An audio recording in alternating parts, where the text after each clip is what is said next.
masida khoi chawbo mi hata chena bani haiba nupi amaga nupa amaga phare oja si han wangoi da chahi masage chahi kunga tare khatangai ba nupi ma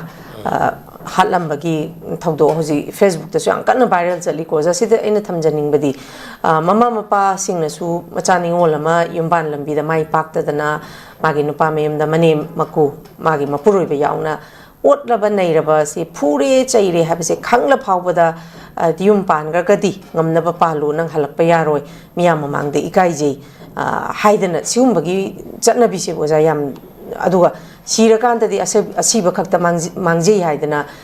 leigi da batho ba sira matung dadi mama mapa do pelhau da bagi kappa mayum hek pan gadi machani ngol singche mama mapa oi pasingsina burden na moina magi nungai ri gei dum phaba awa na hek tholakpa mangonda punchida awa na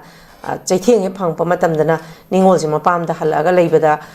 haidi polum mama oine hek changna ubagi achauba mami makhak uyoja masimakna su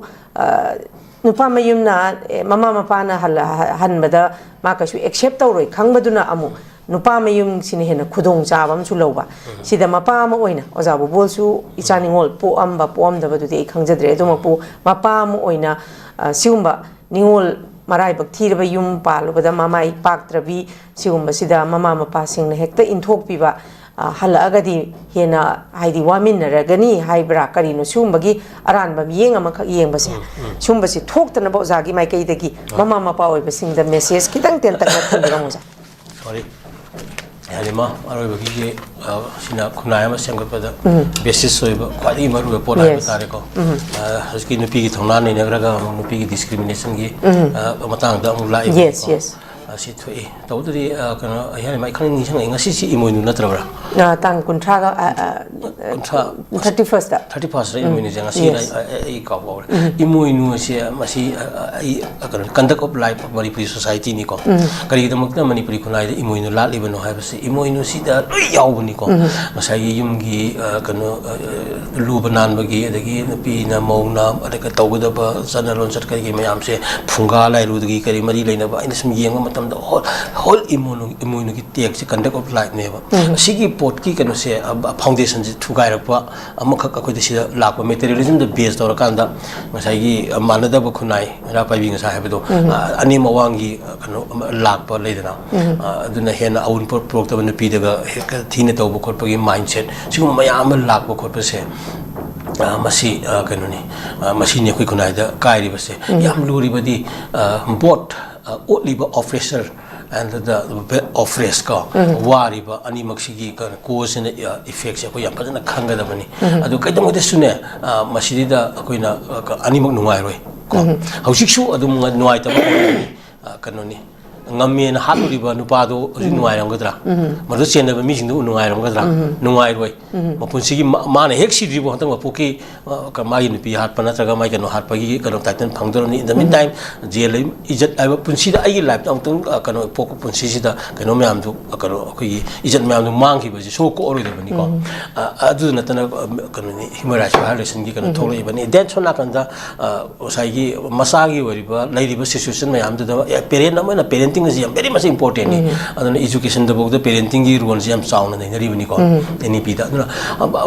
Basan Haris Karino have attention people like Halapini have a giving to Hena Patrasini the Heta Hatoki Bokoto Poshalama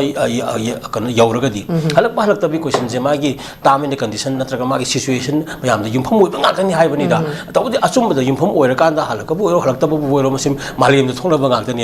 that would the Madam Disahanga Doni Hivanida. Animakta Amana go labor, I'm a materialistic, I'm a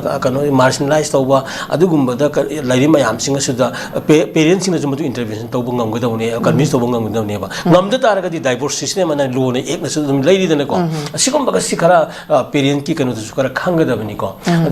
After all, Loina Bak problem, I am say, Magi Magi Subsaba, Lalu was in a Serap Pangba, Ganta Zahodova, Ehodova Matamatam, Gitahodova Mayamna, Magisu, Sintapu, Bibse, Masi Masana Tabani. Aduna Harium Yamsi, Yankanda, and now the parents come. masi are to be very conscious about their position in the society. Hoji sakolaba kunai amada lai hai taragadi parenting gi standard se masi katang wangada bani akoina isa isu dana trana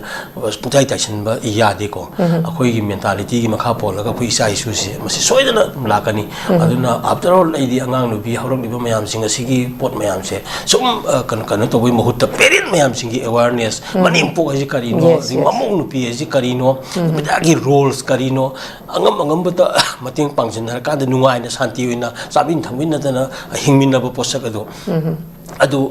adugi fabrication do padana maintain tawgada bani hai bani kari bu kana doino hi sama phane hingdaba hi humfu gi mata sugi badagi di masada kana draba ningan no mayam na laka dawlu budu sana na yoma ka dawdino malem gi kano mayam si ina khunu mayam ji loina bak hi sana lupa ma malan tu mayam pur chat praba si ya kanda mate khara shanti wina laina badu hona ga dawni aduna parents mayam sing na pharapati soidina pagani ai ba gawa phum si thamge as a way as imu inu principal ko ima imu inu ki principal se masi handaki imu inu lak pasida yai phapawjin pija bagaluna ima imu inu gi ba conduct of life magi punsiron magi oiba teaching mayam se angtang manipuri ki miyam na akoi gi nainami na se adugi foundation da akoi thonsi kano je khunai jang tang semkasi haibase masi ai north east window gi kuthang da miyang da pawjen me thamjage ko aduga solution lakani ima imoinu gi kano se khanga kanda mama oibagi manimpu oibagi mau oibagi pot mayam singa se masi gi foundation ama phana kano rejuvenate tawsi revive tawsi habu ne thamning ji ko. Okay, thank you very much sakachari oza khoi mamal yam laba matam khara khachik tang kai thopi dona masi gi khoi gi analysis se da oza na saru ya bi yogi dang ta han north east window gi mai kai de oza bu thagat pa phong dokchari